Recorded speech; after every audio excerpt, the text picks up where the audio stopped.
Amen, amen, amen. And let's continue to pray. At talagang kahit pagdating po sa pag-ulan ay talagang yung ating mga connections ay naaapektuhan. Ano po? Kaya wala pa yung mga kapatiran. In fact, kahit sa Facebook, sir, no? Wala tayo ngayon. Wala pa. Meron na. Alright. So, sa Google Meet lang. Kaya yung mga nasa Facebook Live ay mag-antabay po kayo sa ating pong Google Meet link. And lalong-lalo na, yung mga nasa ibang bansa. Yan, kaganda pagka nandito lang po kayo, pumunta na lang kayo sa loob ng simbahan. Amen! Alright, kaya tayo pinagpala, nandito tayo ngayong umaga. Amen! Alright, tayo po ay magtutuloy-tuloy na sa ating pong Sunday School lesson, and we are still on our topic about the attitude. Pinag-uusapan natin yung attitude of giving, and I believe that this will always be a blessing to one of us. As we always talk about this, is because, brethren, tandaan po natin that blessing is always in giving. Do you believe that? Amen. Mukhang talagang tumatahimik tayo. Ulitin natin. The blessing is always in giving. Do you believe that? Amen. You see, the more you give, the more you will be blessed. It's in the Bible, all right? Let's open our Bibles in Matthew chapter 6, verse number 34.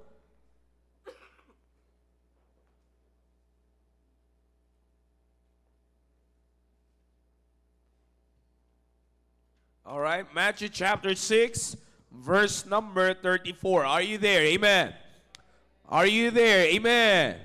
All right, let's read the word of God. I'll read it. Just follow me with your eyes.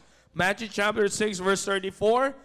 Take therefore no thought for the morrow shall take thought for the things of itself. Sufficient unto the day is the evil thereof. Tayo po ay manalangin. Let's close our eyes. Let us bow our heads. Let's pray. Our most gracious Heavenly Father, thank you once again, O God, for this day that you have given to us. And thank you for allowing us to start our service by reading your word, O God. Thank you for the book of Proverbs, chapter 26, and all the verses on it, O God. Thank you for helping us to have those verses which we can ponder on, O God. And as we have our Sunday school lesson, oh God, once again, I'm asking you, Holy Spirit, to please help every one of us to have the right attitude towards the teaching, oh God, so that we will continually learn and grow more spiritually and grow properly, oh God, when it comes to giving. Once again, please cleanse us from all unrighteousness, forgive us on all our sins, in Jesus' name, amen. Please be seated. All right? So again, mga kapatid, as I said, tayo po ay magtutuloy-tuloy on our series of lesson about giving. Let me start by saying this. Life is a blessing. Do you believe that? Amen. All right? Life is a blessing. If we want to find out what great blessing God had given us, tingnan niyo po yung buhay po natin. Wala na tayo pwede pa. Alam niyo po, by that phrase, nabigay ko po sa inyo, by those words na aking po binanggit sa inyo sa panimula po na ito, ay makikita po natin na yun pa lamang, sarado na kagad ang mga complaints na pwede nating isipin. Do you believe? Are you ready to listen now? Amen. Are you ready to listen? Amen. Alright. Alam niyo mga kapatid, bagamat malamig ang panahon, ang isip natin ay hindi pwedeng manlamig. Mauunawaan at mauunawaan po natin. Alright? Are you ready for the Sunday school? Amen. Alright, let's continue. Again, life is a blessing. Let's say it all together. Ready, go. Life is... Alright, do you believe that? Amen.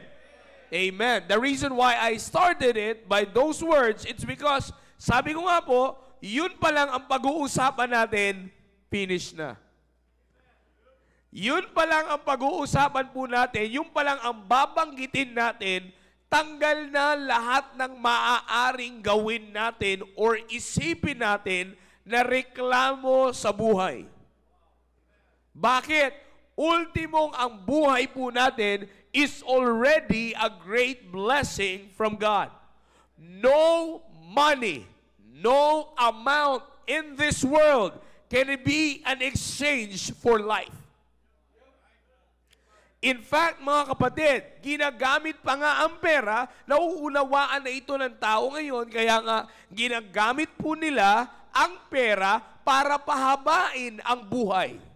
Di ba? May mga gumagastos ng katakot-takot po niyan. Lalo na pag titingnan niyo po yung mga serious athletes, yung mga atleta, makikita niyo po yan. Lalo na yung mga nasa ibang bansa because they have the means of doing it. Talagang ginagawa po nila lahat ng kaya nilang gawin with their money so that they can sustain life. It's because they know, and we all know as well, that life is important. Amen. We can never enjoy the blessings of God without life. Maliwanag po ba yung pinag-uusapan natin? Hindi natin may enjoy yung pagkain na kinakain natin kung wala kang buhay. Hindi natin may enjoy yung damit na sinusuot natin kung wala kang buhay. Sabi nga natin, kahit gaano pa kamahal yung barong mo, kung yan ay may hati sa likod, hindi maganda yan. Pagka yung barong mo may hati sa likod, ibig sabihin, nakaratay ka na sa kabaong yan. You see? So, ibig sabihin, hindi mo may enjoy yan. You can never enjoy the things that you have in this world if you have no life.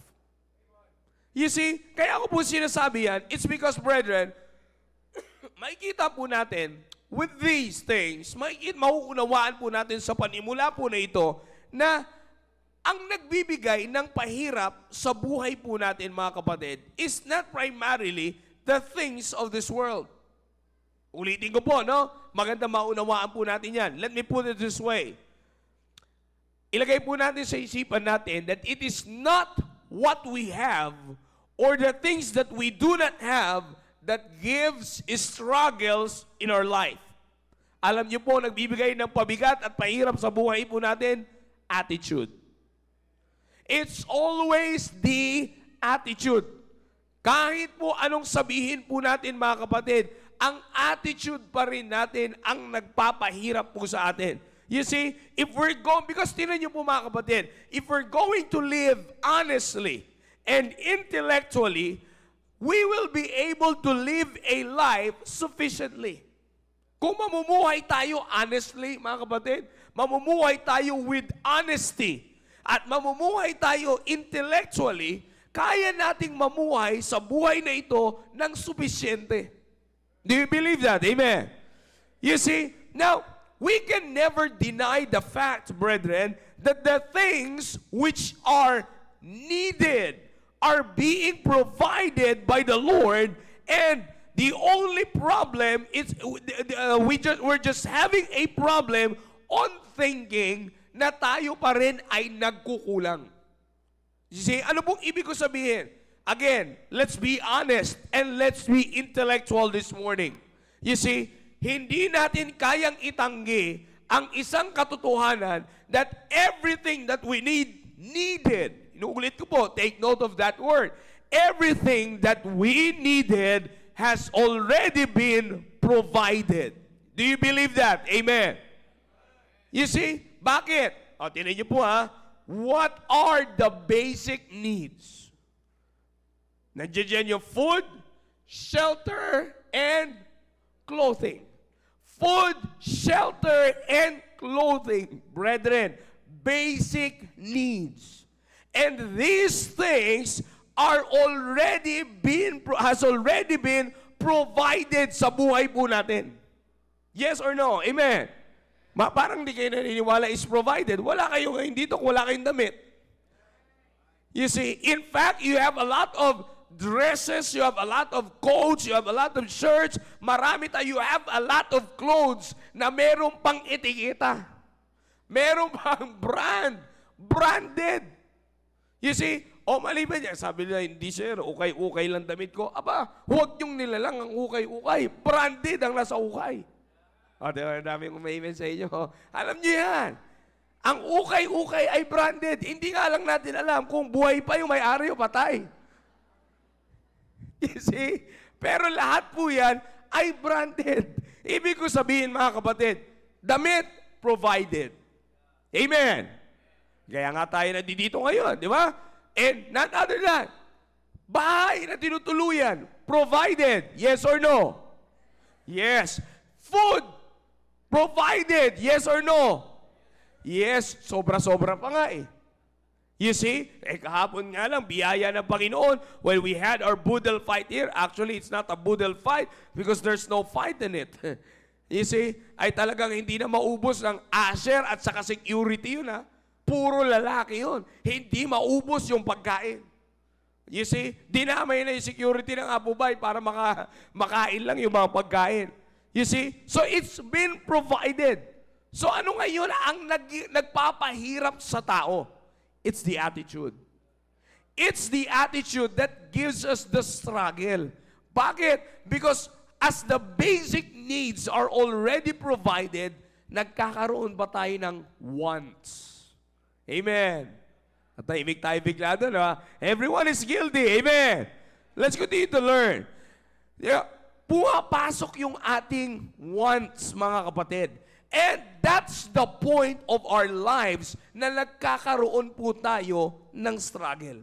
Nagkakaroon tayo ng hirap. Nagkakaroon tayo, pumapasok na lahat yung mga complaints na meron tayo na hindi naman dapat. Because sabi ko nga sa inyo from the very beginning, life is already a blessing. You see, binigyan ba tayo ng basic needs? So, the things that are needed has been provided. From the very important thing, the life, and from the basic needs, it's been provided. Matthew chapter 6, verse 25 to 32. If you're going to look on your Bibles, maganda po itong talata po na ito. Since it has been already provided, makikita po natin dito yung reality na there's nothing to worry in life. You see, now tingnan niyo po, basahin natin. Matthew chapter 6, verse 25. Ano po sabi ng Bible? Wherefore, or therefore, I say unto you. Dito muna tayo sa verse 25. Take no what? Thought for your what ye shall eat, what ye shall, nor yet for your what ye shall put on. Is not life more than meat and the body than raiment? So kita nyo mga kapatid, dito pa lang, mauunawaan na natin at makikita na natin yung reality that it has been provided. Is life, maganda yung tanong dito ng Panginoong Jesucristo eh, is life more than meat? You see, bagamat ngayon ang nangyayari is food is life. Di ba? Ang nangyayari ngayon, food is life. Makikita nyo sa mga vloggers, talaga na mukbang dito, mukbang doon. Kaya yung katawan, magbabang na. You see? Now, kung bakit ko po sinasabi yan? Because na binabaliktad, nakikita nyo po ba? Binabaliktad, is life more than meat? And tinan nyo po, ito pa yung kasunod. Sabi ng Bible, and the body than raiment? Di ba? So makikita niyo po ngayon, lalo-lalo na sa ating mga Pilipino, we cannot deny the truth, brethren. At talaga namang, kung may kakayanan, wala namang problema. Pero talagang mas pinagkakagastusan man ng Pilipino yung kanilang kapresyo, yung kanilang parapernalya sa pangangatawan kaysa mismong katawan. Do you believe that? Amen. Makikita natin yan, mga kapatid. We cannot deny that. You see, it's very evident, mga kapatid. Now, the reason why I'm giving you this passage is because it is very clear that in the Bible, nung sinabi ng Panginoon Jesucristo, therefore, take no thought for your life. You see? Now, ituloy po natin. Verse 25, in verse number 25, kita po natin sa binasa natin that what we truly need in life, you see, is already provided, as I told you a while ago. And then in verse 26, down to verse number 30 are clear statements how the Lord confronted us with the truth that will once again, brethren, enlighten us into the reality kung anong pwedeng gawin ng Diyos sa atin. Tingnan po natin. Punta tayo sa Bible. Verse 26. Behold, the fowls of the air, for they what? They sow not. Neither they reap, nor gather into barns. Ito maganda. Ito'y sampal ng katotohanan. Ang sunod dyan, yet your Heavenly Father feedeth them. Sino yun? Fowls of the air. Sabi ng Bible, are ye not much better than they? You see? Verse 27. Sabi dito, which of you, by taking thought, can add 1 cubit unto his stature? Nako, guilty Pilipino dito. Gustong tumangkad eh. You see? Verse 28, and why take ye thought for raiment? Consider the lilies of the field, how they grow. They toil not, neither do they spin. Verse 29, and yet I say unto you that even Solomon in all his glory was not arrayed like one of these. So makikita natin dito mga kapatid. Verse 30, tuloy natin. Wherefore, if God so clothe the grass of the field, which today is, and tomorrow is cast into the oven, shall he not much more clothe you, O ye of little faith? So makikita natin dito, gusto kong balikan po natin yung verse na nandito sa verse 26. Sinabi niya po dito, sa last part ng Panginoon Jesucristo, yet your heavenly Father feedeth them. Sino yung fowls of the air? And then the lilies, they are arrayed. And yet, sabi nga ng Biblia dito, they are clothed. The grass of the field has been clothed. You see? So makikita niyo po, the next question is, are ye better? Are ye not much better than they? So makikita niyo po, that these things na binanggit po dito ng Panginoon Jesucristo, hindi po sila tao. Naunawaan niyo po ba yung pinag-uusapan natin? Hindi sila tao, mga kapatid. You see, in other words, they are not like us from the very beginning, which are created in the image and likeness of God. Sa mga tuwid, kung ito pong mga ito ay pinoprovide ng Diyos, ang kanilang pangangailangan at importante sa kanila, sabi ng Panginoon Jesucristo, kayo pa ba? You see? So kung nauunawaan natin mga kapatid, kung yung mga ibon ay pinapakain ng Diyos, tayo pa ba? Maliwanag po yung sinasabi ng Biblia dito, if the grass of the field, which today is and tomorrow will cast into the oven, ang sabi ng Biblia, they are being clothed by God, tayo pa ba? You see?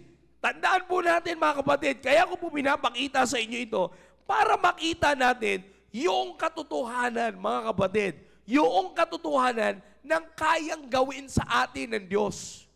Verse 31 and 32, maganda po ito. Clear declaration of what we should not do because it is very clear that God knows our needs. Sabi sa 31, therefore, take no thought saying, what shall we eat? Come on, read with me. Or what shall we? Or wherewithal shall we be? You see? Wag na wag, sabi niya, therefore, take no thought, saying, wag na wag niyong isipin na sabihin, mga kapatid, na ano kayo susutin ko? You see? In fact, mga kapatid, yung kataga na yan, ay ginagamit na lang natin, not because wala tayo, but because hindi ka na makapili kung anong susutin mo. Are you still following? Amen? Ladies, I know you understand what I'm saying. Hindi na natin sinasabi, ano kaya susutin ko? Hindi mo na sasabihin yan kasi wala kang masuot. Let's be honest and let's be intellectual na pag sinabi natin, ano kayang susutin ko? It's because hindi mo alam kung anong pipiliin mong suotin. And it's a sign that you are blessed by God. Ano sunod sabi ng Biblia? What shall we drink? Ano kayang iinumin ko? Hindi po pinag-uusapan dito kung anong brandy ang iinumin ninyo. Hindi natin pinag-uusapan dito kung ano pantagay ang sinasabi dito. The point is, anong iinom? What shall we drink? Ano kayang mainom ko? You see? Ngayon mga kapatid, yung katanungan na yan, hindi na natin nagagawa. Bakit? Sa sobrang dami ng inumin. You see? Na mapipili natin. And then the last, sabi niya, wherewithal shall we be clothed? You see? So makikita natin mga kapatid, anong kakainin ko, anong susuotin ko.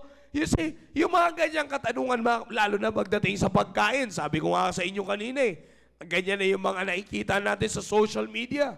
So ano po yung makikita natin dito? As you can see mga kapatid, God can provide what we really needed. Kaya nga sa verse number 32, maganda po ito. Line it, underline it sa inyo pong mga Bibles. Sabi po dito, for after all these things do the Gentiles seek. Pero anong kasunod? For your heavenly Father, come on, read with me, knowing that ye have what? Need of all these things. Bago tayo mag-alala, ipinapakita sa atin dito sa Biblia na alam na ng Diyos yung pwede mong alalahanin. Alam na ng Diyos kung ano yung ating pangangailangan. Alam na ng Diyos, bago mo pa yan ipanalangin, alam na ng Diyos na yan ay iyong kailangan. You see, the Father knoweth that ye have need of all these things. You see, kaya sabi ko sa inyo mga kanina, it will be provided. You see, it will be provided. The basic needs that we need are or will always be provided by God. Bakit? Alam ng Diyos. Kaya nga sa araw na ito, yung binasa po natin na talata, maganda yung sinasabi ng Biblia, sufficient unto the day. You see, sufficient unto the day is the evil thereof. Kaya nga ganyan po tinapos mga kapatid. Because if we're going to try to think ahead, mga kapatid, not recognizing the sufficiency that God has provided or can provide to us, yan po yung time na kung saan, mga kapatid, papasukin tayo ng dyablo. Naunawaan niyo po ba yung pinag-uusapan natin? Amen? You see, that's the time na pagka hindi na natin na-consider yung sufficiency na ipinoprovide sa atin ng Diyos sa araw-araw, sa araw na ito, and we started to go, to move forward. Katulad sinasabi ng Biblia, to take thought of what will be tomorrow. Mga kapatid, that's the point of our life na alam ng dyablo, vulnerable na tayo sa atake. Alam ko na yan. Alright, bibigyan na kita ngayon ng problema. Kakaisip mo ng bukas na alam naman ng Diyos na nakalimutan mo na kayang i-provide yan sa iyo ng Panginoon mo, eto yan. Okay. Papaalalahanin ka niya bukas. Anong gagawin na ng dyablo sa isipan natin? Paglalaruan niya na yan. Ano kayang kakainin mo bukas? May kakainin ka pa bukas? O paano yung mga anak mo bukas? Anong gatas niyan? You see? So, nakikita niyo ba? I'm just giving you illustrations, mga kapatid, kung anong ginagawa ng dyablo. Kailan po pumapasok sa atin ang dyablo? Pag hindi na natin nare-recognize yung sufficiency na ginagawa ng Diyos sa buhay po natin.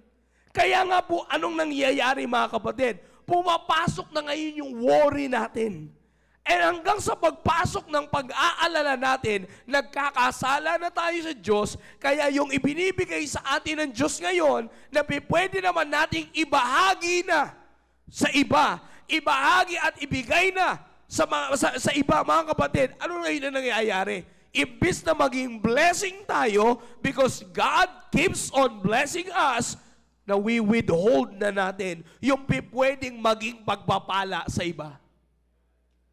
So ano ngayon na nangyayari? Pumapasok na ngayon. Nag-alala tayo ngayon, papasok ngayon yung kasalanan, na hindi na tayo, nawawala na yung saya natin na nabibigay ng Diyos, yung sufficiente, yung pangangailangan natin. Kaya ngayon, ano na ang nangyayari?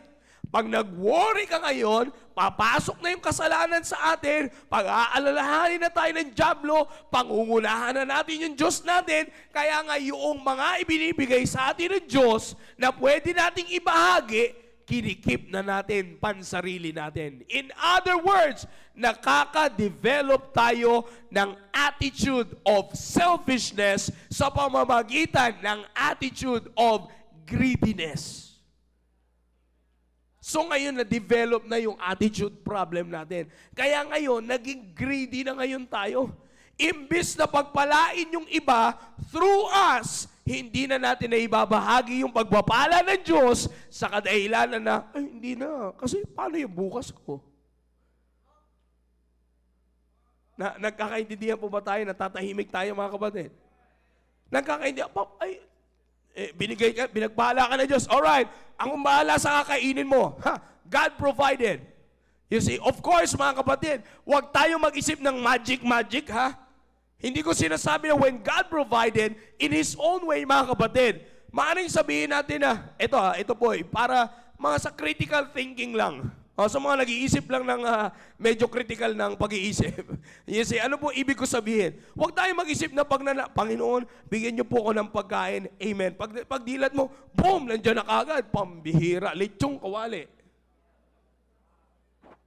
No, hindi. Ang ibig ko sabihin, when the Lord provided us what we need, maaaring bibigyan Kanya ng kalakasan para yung pagtatrabaho mo, may lakas ka. At sa pagtatrabaho mo, kikita ka, sisweldo ka na gagamitin mo sa pangangailangan mo. You see? So, kita nyo mga kapatid, yun yung sinasabi ko. That's the Lord. Kaya ko sinasabi ito mga kapatid, para hindi natin isipin na, it's our way, it's our way. Hindi ako nagpagod dito, kaya kami nabubuhay. Sabi ko sa inyo kanina, kaya sinimulan ko, life is a blessing. You see? Paulit-ulit nyo mo naririnig yan, binabanggit ko yan dito palagi, na kahit anong sipag mo sa trabaho, pag sinabi ng Diyos, anak, pahinga, tigil ka. Amen. Kahit ano pang sabihin natin na masipag ka, kayod ka lang kayod, pag sinabi na ng Diyos na, masyadong mabait, tigil ka muna. Nakakalimutan mo ko. Ikaw na ang pakiramdam mo, ikaw na bumubuhay sa sarili mo. Pahinga ka muna. You see? Kaya ko sinasabi yan mga kapatid, God controls life. You see? Kaya nga, He is providing us. Balik tayo sa pinag-uusapan natin kanina. Pinakita ko lang po sa inyo, mawala sa atin yung critical minds or critical thinking mga kapatid. Na tayo nang halos bumubuhay. No, it's God's way of providing what we need. He will give you strength to work para pag sumweldo ka, may gagamitin ka para sa kakainin mo, para sa susuotin mo, at para sa titirhan mo. Basic needs. You see that? Now, but because of thinking na, okay, pinagpala ka ng Panginoon, ito yung para sa kailangan mo. Dahil thinking natin, naku, paano pa kaya yung bukas? Paano pa kaya yung mga susunod? Akin na muna ito, Lord. Dito na muna sa akin ito. Kasi kailangan pa namin yung para dito, para ganyan. Paano yung ganito ng anak ko? Paano yung iPhone ng anak ko? Paano yung laptop ng misis ko? Paano yung computer? Paano yung flat screen sa sala namin? Paano yung mataas na MB ng internet namin? So nakikita nyo, because of those kind of thinking, ano na ngayon nangyayari? You are keeping back what you should be giving to be a blessing. You see, kaya nga ano ang makikita natin na apektuhan? Attitude. And what's the attitude problem? Greediness. Kaya nga mga kapatid, ngayong umaga, yan yung dapat na masiyasat natin sa sarili natin. We might not know it, pero baka nandoon na tayo sa condition that we have the attitude of greediness. What's greediness? It is the quality of wanting a lot than what is needed. Kalain niyo po yan? Ulitin natin para maunawaan po ninyo. It is the quality of wanting a lot than what is needed. Kailangan nating bantayan ang mga sarili natin, mga kapatid. Bakit? It's because if we have that attitude that we excessively desire for something na hindi na natin kailangan, that's greediness. Madidevelop na yung pagiging greedy po natin. Kaya nga magiging intense yung selfish desire na meron tayo para sa isang bagay. Kaya nga yan yung nagdadala sa isang tao sa katotohanan, sa kondisyon ng isang tao na ano, Gusto ko rin magkakaroon din ako niyan. Kakaroon din ako niyan. Gusto ko rin yan. Kung pinagpala ka ng Diyos yan, pagpapalain ako ng Diyos yan, antay-antay mo lang. You see? So, pero kung titingnan mo sa proseso, ikaw na palang gumagawa ng paraan para makuha yung bagay na yun. Bakit? Not because it is a form of blessing, but you are already wanting it. You see? Kaya nga ngayon mga kapatid, ano makikita po natin sa Biblia? Pagdating po sa bagay na yan, kung maalala nyo last time, that's the same problem that Ananias and Sapphira had. They become greedy. Tingnan nyo po ha, in Acts chapter 2, maganda po makita natin ito. In Acts chapter 2, alright? In the book of Acts chapter 2, verse 44 and 45, those are evidences, mga kapatid, that on their process of Christian growth, yung mga tao ay nagkaroon ng pagiging cheerful giver. Puntahan natin para maunawaan nyo po. Acts chapter 2. Alright? I hope you're still following. Amen. Alright? Sabi ng Bible, Acts chapter 2, verse 44 and 45. Sabi ng Bible dito, mga kapatid, verse 44, and all that believe were together and had all things common, and sold their what? Possessions and goods, and parted them to all men as every man had need. Alright? So makikita nyo mga kapatid, as they grow, mga kapatid, ano yung nag-challenge mo sa kanila? Yung kanilang paglago from being a believer, encourage them and challenge them to be a giver. Kaya nga binenta nila yung kanilang mga possessions and goods. Para ano? Para ipamahagi sa pangangailangan ng mga tao. You see that? So kung titingnan po natin, ganyan po yung nangyayari sa book of Acts chapter 2. Then if we're going to drop by sa Acts chapter 4, verse 32. Alright? Maganda po ito. Sundan niyo po yung storya. In the book of Acts chapter 4, verse 32. Are you there? Amen. Amen. Sabi po ng Bible, and the multitude of them that believe were of what? One heart and of one soul. Neither said any of them that aught of the things which he possessed was his own. Akalain niyo po yan? Dahil sa ganung paglago nila mga kapatid, from being a believer, hindi na nila kinonsider na yung kanilang pag-aari ay sa kanila pa. Kanino nila nire-recognize? Tuloy natin. But they had all things common. Let's drop down to verse number 33. And with great power gave the apostles witness of the resurrection of the Lord Jesus. And great grace was what? Great grace was upon them. And verse 34. Ito maganda mga kapatid, sa verse 34. Maliwanag yung sinasabi po dito. Neither was there any among them that what? Lacked. Walang ni isa sa kanila nagkulang. Tuloy po natin. For as many as were what?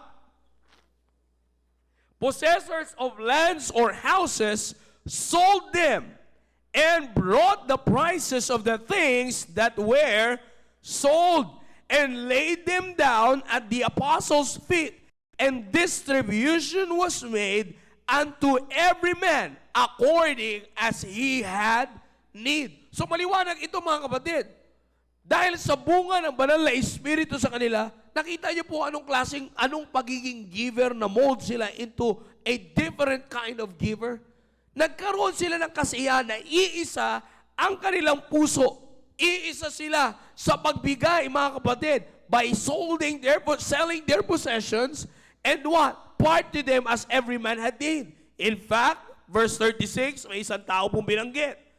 And Joseph, who by the apostles was surnamed what?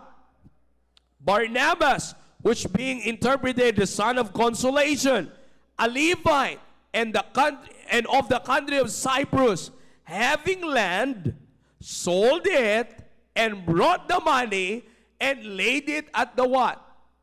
The apostles' feet. Alright? ibinigay nila yung kanilang mga naibenta, ibinigay nila yung kanilang naibenta sa mga apostles. Para saan? For the ministry of reaching out people.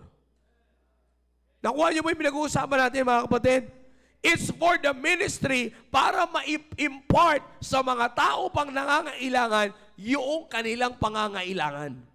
You see, akalain niyo mga kapatid, as every man had need. Kaya nga when they got saved, babalikan natin yung pinakaugat nila. Ano sabi ng Biblia? You see? And they continued steadfastly in the apostles' doctrine. Tuloy-tuloy po yan. Kaya nga ito yung bunga sa kanila. Akalain niyo mga kapatid, kung dadalihin pa natin yung kabilang side, kabilang side ng storya mga kapatid, makikita pa po natin na maliwanag dito na nagbubunga sa kanila ang salita ng Diyos at nagdala sa kanila sa kondisyon ng pagiging giver. You see? So, makikita po natin, yun yung proseso ng paglago in the book of Acts. But then, here comes chapter 5. Pagpasok na sa chapter 5, ano na ngayon ang nangyari? But a certain man named what? Ananias, with Sapphira, his wife, sold a possession. Nagbenta rin naman. Okay? Tuloy natin. Kaso, sa verse 2, may kasunod. May kakaiba silang ginawa. And what? Kept back part of the price. His wife also, being private to it, and brought a certain part and laid it at the what? Apostles' feet. So ano makikita natin mga kapatid? Makikita natin, dito maliwanag, nagbenta rin naman sila. Ang kinaibahan lang, they kept back part of it. Samantalang yung mga kasabahan nila, binenta at yung naibenta, ibinigay lahat in the apostles' feet. Maliwanag po yung pinag-uusapan natin, mga kapatid. So ano po yung makikita po natin dito? Ananias and Sapphira displayed the attitude of greediness. You see, bakit? Binenta na nila lahat.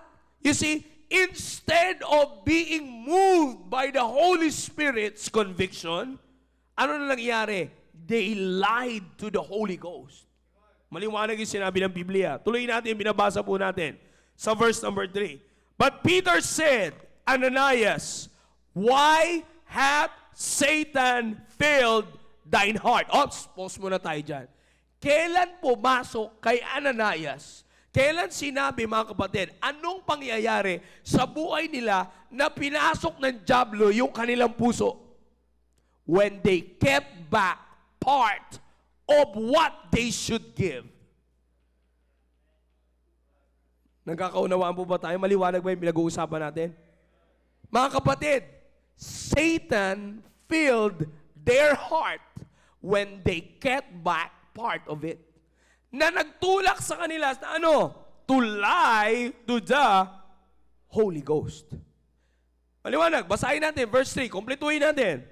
But Peter said, Ananias, why hath Satan filled thine heart to lie to the Holy Ghost and to what?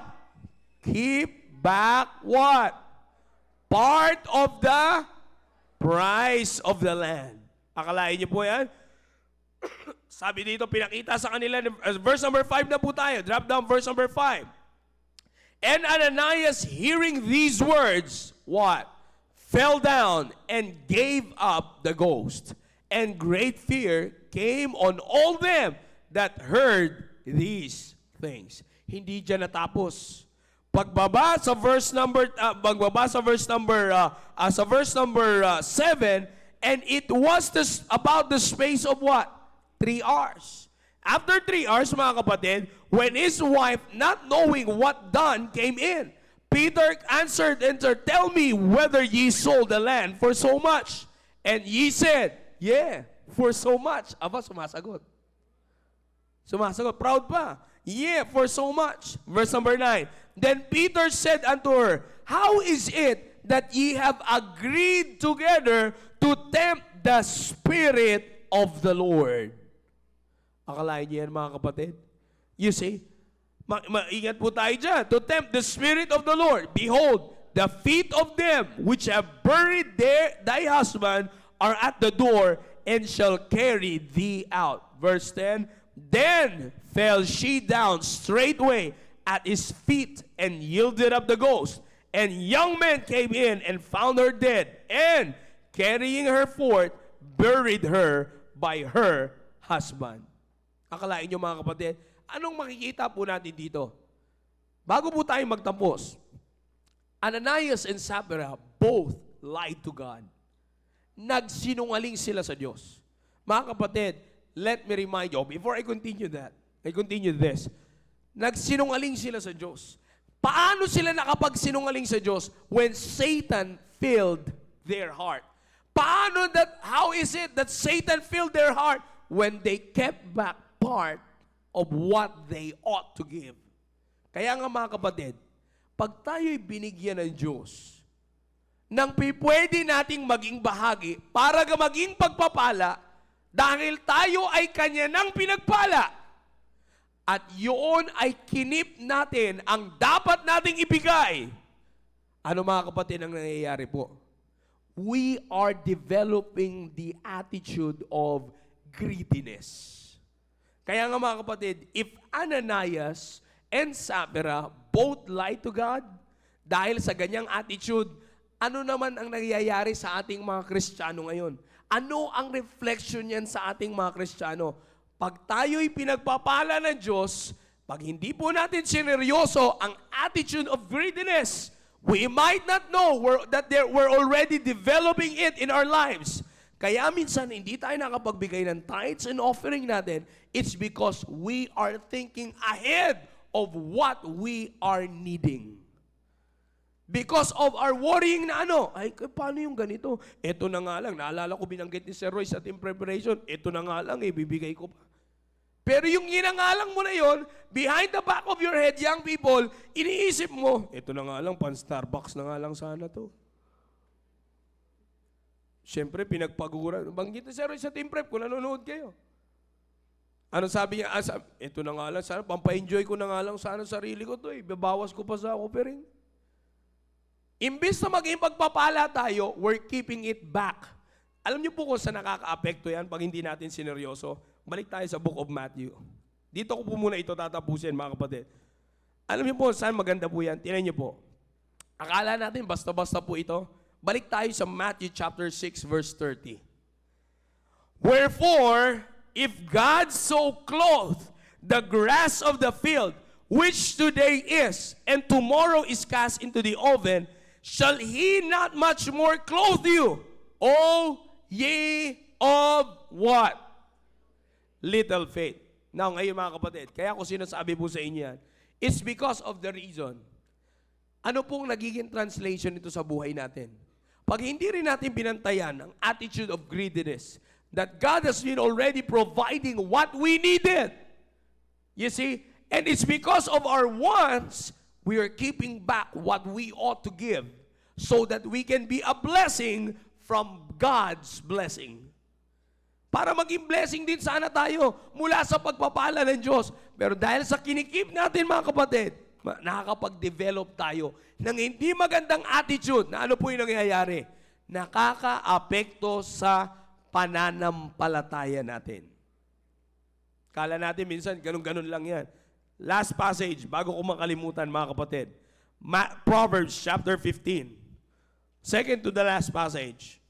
Para makita po natin. Proverbs chapter 15, verse number 27. He that is what? Sa mga familiar sa verse na yan. He that is greedy of gain, troubleth his own house. But he that hated gifts shall what? Tingnan niyo po, anong problema sa bahay?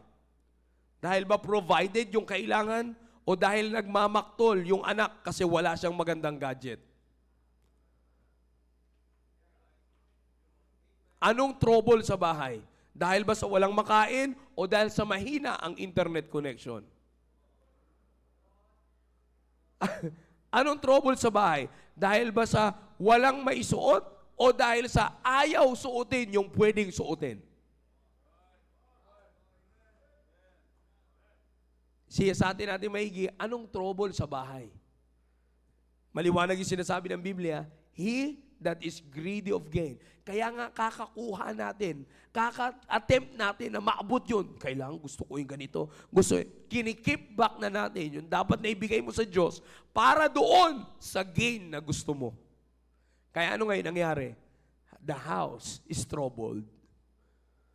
Nagkakaunawa po ba tayo mga kapatid? And for us to avoid it, brethren, Matthew 6:33. Seek ye first. The what? The kingdom of God. And all this what? Things shall be what? Added unto you. Huwag ikaw ang magdagdag. Hayaan natin na Diyos ang magdagdag. Alam niya kung anong basic needs. Alam niya rin kung ano ang pwede niyang idagdag para patuloy pa tayong ma-develop ang attitude natin sa Kanya, matuloy na ma-develop yung relationship natin sa Kanya. And brethren, again, as I said, life is a blessing, be a blessing, and enjoy giving. You see? Ganyan lang po yan. Life is a blessing, be a blessing, enjoy giving. I hope maliwanag yung pinag-uusapan natin. Amen? All right, let's all stand up, please. Our most gracious Heavenly Father, thank you once again, O God, for this day that you have given to us. Salamat muli, Panginoon, at binigyan niyo kami ng katotohanan na kailangan po namin, mga kapatid. Na kailangan po ng bawat isa po sa aming mga kapatid, Panginoon, at inihiling po namin, O Diyos, na patuloy niyo po kaming gawing pagpapala sa mga kapatiran na nangangailangan, Panginoon. Patuloy niyo po kami gawing pagpapala sa gawain, Panginoon. At Panginoon, hinihiling po namin na patuloy niyo pong ipaunawa po sa amin na masiyasat namin ng maigi ang aming mga sarili kung kami po, Panginoon, ay nakaka-develop na ng attitude of greediness. Huwag niyo po paintulutan, Panginoon, na pumasok po kami sa ganyang kalagayan para na sa ganun, Panginoon, ay hindi namin mapaintulutan that Satan will fill our hearts, O God, and lie to you. Huwag niyo pong pahintulutan, dumating po kami sa ganyang kondisyon. Kaya salamat, Panginoon, binigay niyo po muli ang aming kailangan para patuloy po kami makapaggoroon ng maayos sa puso't kaisipan sa pagbibigay. Once again, O God, all the glory belongs to you. And all these things, Father, I pray in Jesus' name, amen. All right, remain standing, please. We will sing.